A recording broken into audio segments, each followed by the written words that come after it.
Hi there, welcome to another monster class guide. You guys corrected me on a couple of things from the last monster guide. On Disgaea 5, the monster weapon you equip changes the stats that the monster uses for their skills. I was mentioning that the fairy was less useful because she uses the attack stat, despite being a caster and having better intelligence. But it turns out that I had the wrong weapon equipped, so ignore that advice. Fairy's actually pretty good. Okay, with that, let's get on to our next classes, shall we? First class that we're looking at today is the Sludge. I kind of dig the Sludge class. He's a little bit different. He's half physical tank, half walking disease. The Sludge is an interesting spin on a defensive class. So the main thing to notice about the Sludge in the stats department is that he has very high defense, but very low res. Meaning, while he's a brick wall when it comes to surviving physical damage, he easily melts when exposed to magic. His role is to be a frontline defender and spread havoc with various poisonous skills. He's a physical attacker as he has very low int, so use a red weapon. His unique ability makes him even more solid. Gel Body halves all non-elemental damage taken by the Sludge. Gel Laser is our first skill. It's ice elemental and it can also poison. It doesn't do great damage, but your ailment and element make up for it. Rock Paper Sticky does the same amount of damage, but it hits 3 targets instead. This one loses the ice element, but it still poisons. Slime Cheer is another poisonous attack with a good range and better damage.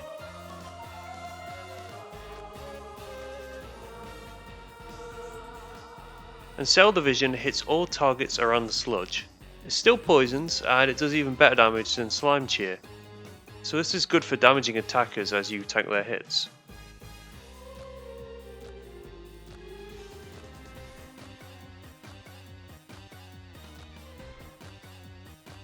We have 2 Magi Change skills too. Sludges Magi Change into fist weapons. The first skill is Sticky Skull Punch. It's an ice elemental skill with a good range and the ability to poison. Damage isn't anything special, but it's a nice option to have. The other one is Slime Hand. This is essentially Big Bang, only it poisons the enemy and does less damage. It's probably not as useful as Big Bang for leveling purposes, but good earlier on in the game anyway. So the Sludge is a fun early and mid game tank, just keep him away from magic. Slumber Cats. Now we have the Slumber Cats. And these little cat girls have decent speed, attack and hit, and have a good mix of defensive and utility abilities. Like the Sludge, they're an odd class as they have a good defensive stat, in this case their speed is their defensive stat, but they also have the ability to cause ailments on their foes. Slumber Cat's unique ability is Weakening Aura. Due to their cuteness, they cause humanoid classes to do 30% less damage to them. It's another solid defensive ability. Slumber Cats can be useful frontline attackers in the early game with some added durability and some tricks too. The first of the skills, Feigned Innocence, hits the space in front of the cat, doing not a lot of damage but causing the amnesia ailment. It's a good option if you have a strategy around ailments. And then we have Rolling Hairball. It's got decent range and does decent fire damage, so it's your go-to damage dealing attack. Cat Meteor Fist is the cat version of the old school Blade Rush attack. It's just a damage dealer, but it can be used in certain situations. And Slumber Acrobatics is your cat's best attack. It hits 5 targets and inflicts weaken on enemies that survive. It's worth using on groups of enemies.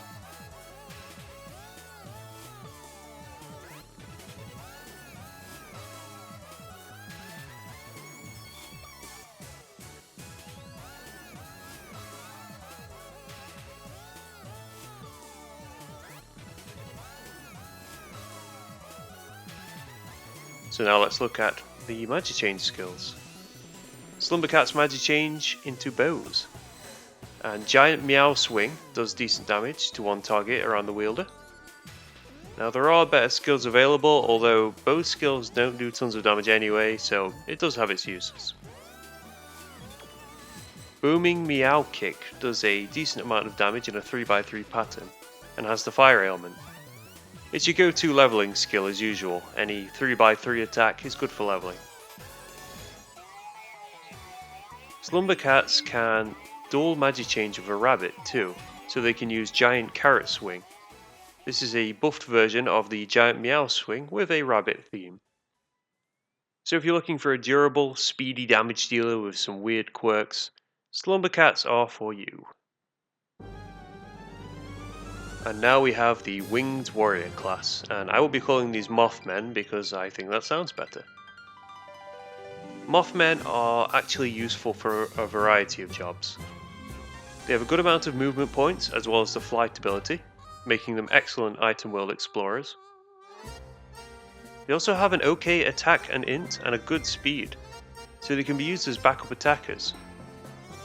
Finally, they also have a bunch of ailment causing skills, as well as a unique ability Spreading Miasma, which increases the chances of inflicting ailments and stat drops by 30%. So it's safe to say that a Mothman is a great choice for a monster class, as they can be attackers and disease spreaders in the early game, and then your item world navigators in the late game. Let's take a look at his skills. First up is Lepidoptera. This only hits one enemy, but it has a chance to inflict poison, sleep, and paralysis. A hugely beneficial attack early on to cause some chaos. Sonic Wave has the benefit of hitting 3 targets, but trades that benefit for only causing paralysis instead of all 3 of those ailments. It's once again a good ailment causing skill. Tailspin Dive causes a good amount of damage and can also inflict amnesia. Good range on this one too. So the Mothman's final skill doesn't actually cause an ailment, it still does pretty good damage though and can hit 5 targets from fairly far away, so it's alright. Magichange your Mothman into a spear and get these 2 skills. Poison Jet Mist is the same as Lepidoptera, but does more damage and has a longer range. The bonus ailments can really disable the enemy. Moth Tornado only hits one enemy, but boy does it do a lot of damage. This is Mothman's boss killer move. The good old Mothman is your friend. He's a jack of all trades class, and he's really good. The Undead class lack that versatility, but make up for it by being a tough damage dealer. They've got low speed and they can't move very far, but they can take a beating and they do good physical damage.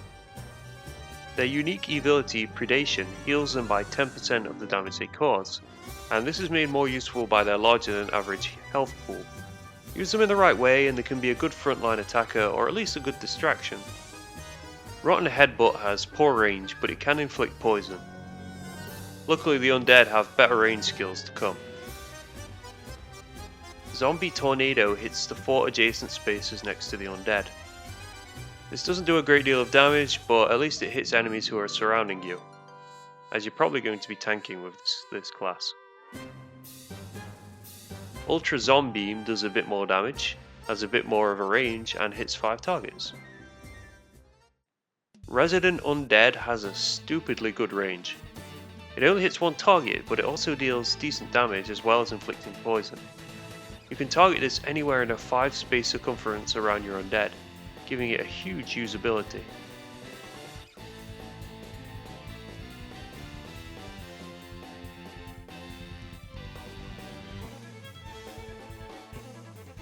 You can Magichange your Undead into a fist weapon.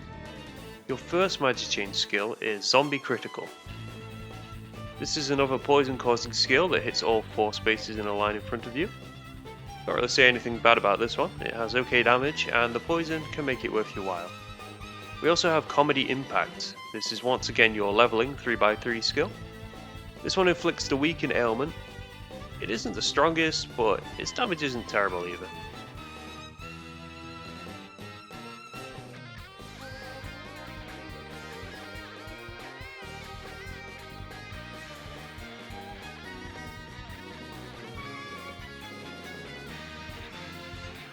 You can also dual Magichange your Undead with bears to get a third Magichange skill called Corpse Bear Attack. This is once again a powered up version of the first Magichange skill, Zombie Critical. It adds range and damage. So Undead are what you'd expect from a zombie really. They're slow, they're tough, and they're toxic. Thank you so much for watching again, guys. This has been another Monster Class video. Once again, if you like these videos, please help me out on Patreon. Or if you can't do so, I still really appreciate you watching, and I hope you watch some more. Special thanks to our newest patron, BYZBYM, or BusyBim, I guess. Thank you very much, I really appreciate it. You can follow me on twitch.tv/voxelstar, on twitter.com/voxelstar, and also if you look in the description there'll be a link to our Discord server where you can talk about Disgaea and other video games too, because I like video games. Anyway, catch you next time. Thanks for watching.